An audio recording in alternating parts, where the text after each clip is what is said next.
बघा, 2 मुलांच्या आजच्या वयाचे गुणोत्तर 3:5 आहे. 8 वर्षानंतर त्यांच्या वयाची बेरीज 40 वर्ष होईल सर. तर त्यांची आजची वय किती? वय वारी या घटकावर आधारित. लेकरांनो, प्रश्न सोडवत असताना 2 मुलं आहेत. उदाहरणार्थ हे मुलं, 2 मुलं,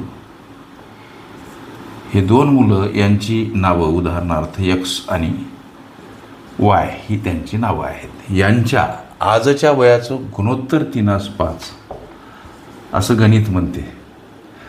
लक्ष द्या, ही त्यांची आजची वय लेकरांनो, आजची वय किंवा वयाची गुणोत्तर. मग आज त्यांची प्रत्यक्षात वय किती काढण्यासाठी चलपद आम्ही नेहमी एक्स वापरतो तशा पद्धतीनं प्रश्नामध्ये 8 वर्षानंतर असा शब्दप्रयोग. म्हणून इथं प्रथमतः 8 वर्षानंतरची समीकरण स्वरूप त्यांची वय काय बाबा? ही जी वय आहेत त्यांची आजची वय आहे. 8 वर्षानंतरची त्यांच्या वयाची बेरीज 40 वर्ष होईल. लक्ष द्या, अशा पद्धतीची शब्दरचना करून आम्हाला चाहूल दिली उत्तरापर्यंत जाण्याची. देऊ द्या. ही 3x 5x अनुक्रमे या दोघांच्या आजच्या वयाबाबतची ही समीकरणं. 8 वर्षानंतरची त्यांची वयाची समीकरणं काय बाबा? करिता या समीकरणामध्ये इथंसुद्धा 8 मिळवायची, इथंसुद्धा 8 मिळवायची. लक्ष द्या, याचा अर्थ 8 वर्षानंतर त्यांची वय काय? तर एक्सचं 3x + 8 आणि वायचं 5x + 8 बाबा. ओके, आता 8 वर्षानंतर त्यांच्या वयाची बेरीज म्हणून हे बेरजेच्या स्वरूपात अर्थात अधिक स्वरूपात मांडा आणि 8 वर्षानंतर त्यांच्या वयाची होणारी बेरीज समोर दर्शवा. याला कंसातून काढा किंवा पहिलंच कंसात नसतं टाकलं वाक्सर तरी चालत होतं.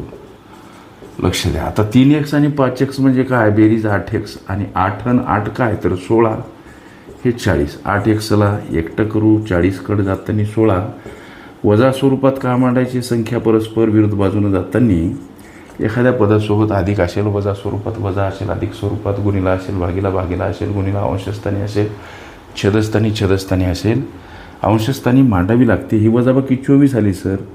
एक्सला एकटं करा, 24कडे जाताना 8 भागीला आणि एक्स म्हणजे काय? तर हा भाग जातो लेकरांनो 3, 8 × 24. त्यांची आजची वय काय?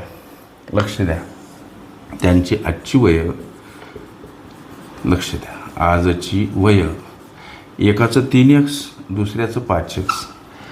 3 सोबत x गुणिला xचा व्हॅल्यू 3 म्हणजे 3 × 9 वर्ष एकाचं वय. आता 5 सोबत x गुणिला xचा व्हॅल्यू 3, 5 × 15 वर्ष हे दुसऱ्याचं वय. लक्ष द्या, ही त्यांची आजची वय आहे लेकरांनो. पडताळा घ्या, मी तसं गणित सोडणार नाही. टॅली करा. 8 वर्षानंतर या बापूचं वय काय होणार? इथं ॲड करा 8 वर्ष. 8 वर्षानंतर हे बापू 17 वर्षाचे. 8 वर्षानंतर या बापूचं वय काय? म्हणून इथं 8 वर्ष ॲड करा. या बापूचं वय 23 वर्ष. 8 वर्षानंतर दोघांच्या वयाची बेरीज 40 वर्ष होते असं गणित म्हणते. मग 23 आणि 17 40 वर्ष. हे असं सोडून देणारे वाक्सर नाहीत. पडताळा घ्या.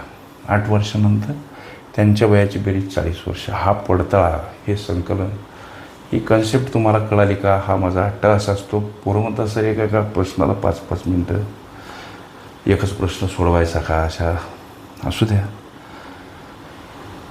8 वर्षानंतर त्यांच्या वयाची बेरीज आपलं त्यांची आजची वय काय? त्यांची आजची वय लेकरांनो 9 वर्ष 15 वर्ष. हे तुमच्या विचारल्या प्रश्नाचं उत्तर. ओके,